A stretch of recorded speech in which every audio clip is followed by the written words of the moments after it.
You see, I lived in Barbados for 17 years. I saw two doctors. I met my wife here. Two doctors in Barbados. I come here to America for 10, 12 years and I see 200 doctors. The Americans love doctors. They have doctors for your left nose hole, your right nose hole, your left little finger, your right little finger. Doctor Days. They love it.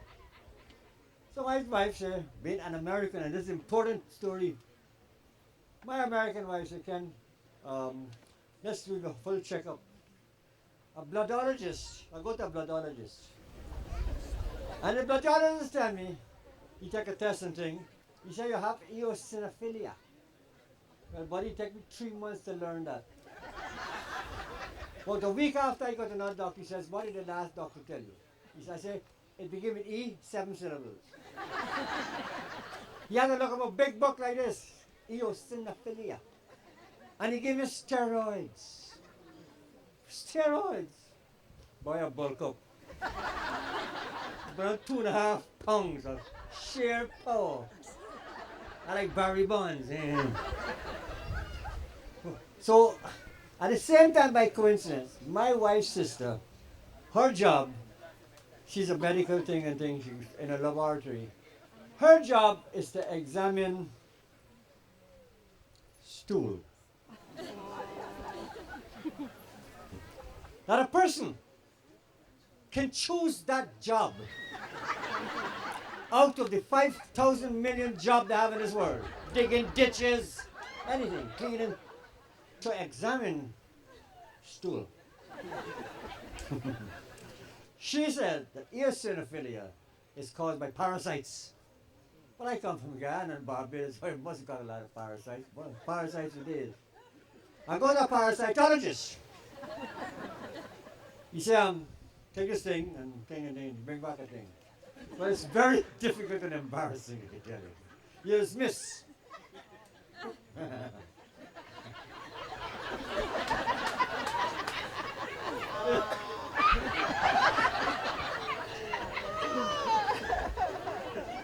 Anyhow, I carry it. I have to continue the stories. I carry it. You say I have 3 parasites. One is fairly, any one of them. The other 2 we got to get rid of. So take these tablets, come back in a week. With another, you know. So, you say, got him. You got rid of the 2. You're cool. Now here's the problem. If I was a real American entrepreneurship, think of it. If we could have saved those 2 parasites, a boy one and a girl one on it, mate them, have an industry, sell a boy and a girl parasite in a little bottle sort of obese America, and solve the problem. because it's them 2 parasites got me looking like this.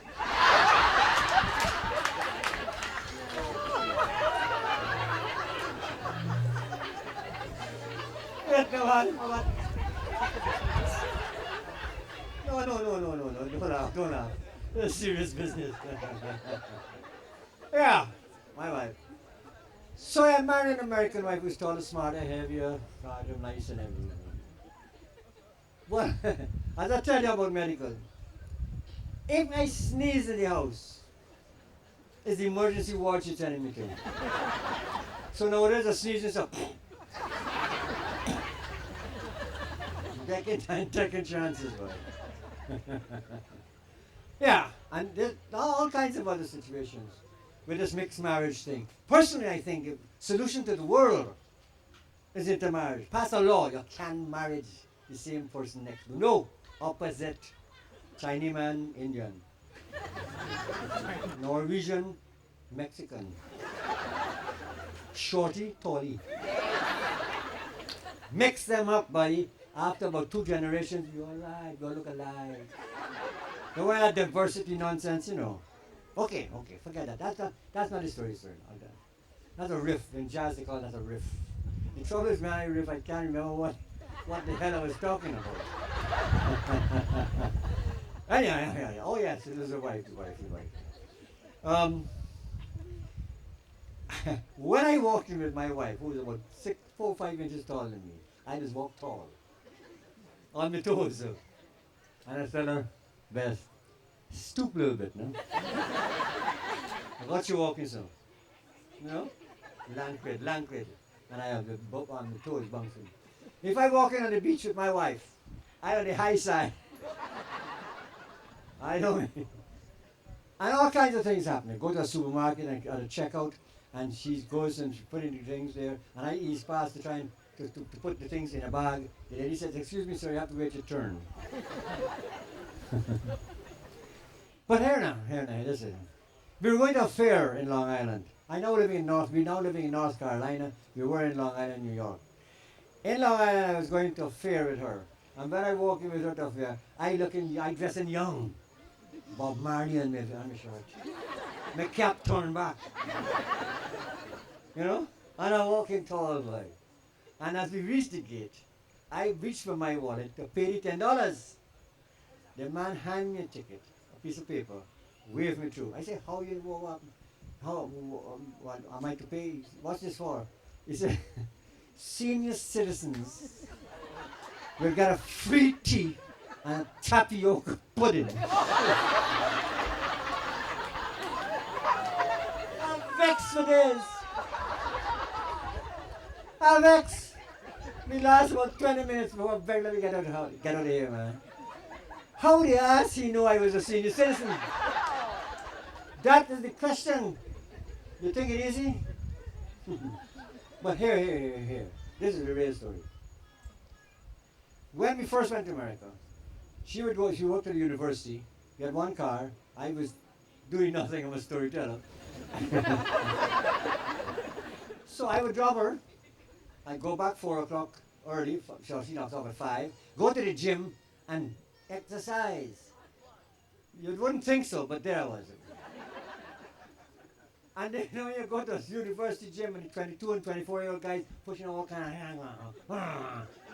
And me with my little scrawny self, trying to match them because I'm a full-blooded West Indian stereotype, damn it. And him. And one day my wife come in early, got up, and she waiting for me. She get on a bike. You know, women and men is exercise different philosophy. A woman is coming, jump on the bicycle, do something.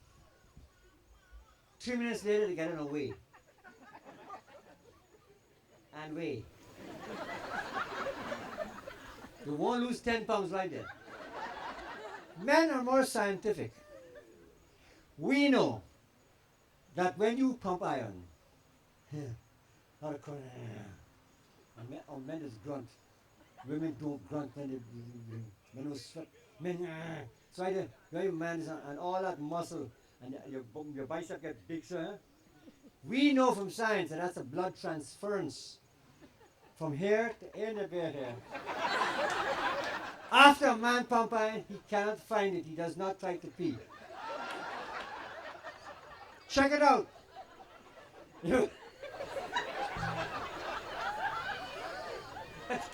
That's that's not what I want to tell you. That's not the story.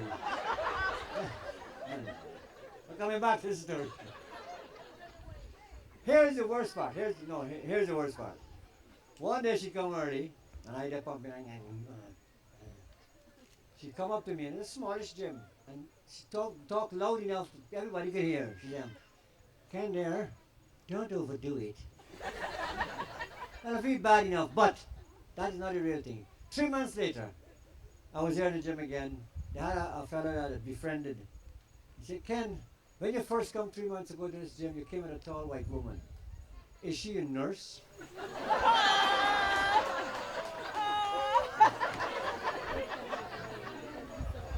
So if you want to be happy, live a king's life. And never take a taller woman your wife. All you have to do is just what I just say, then you'll be happy, merry and gay. So from a logical point of view, never marry a taller, stronger, nicer, smarter woman than you.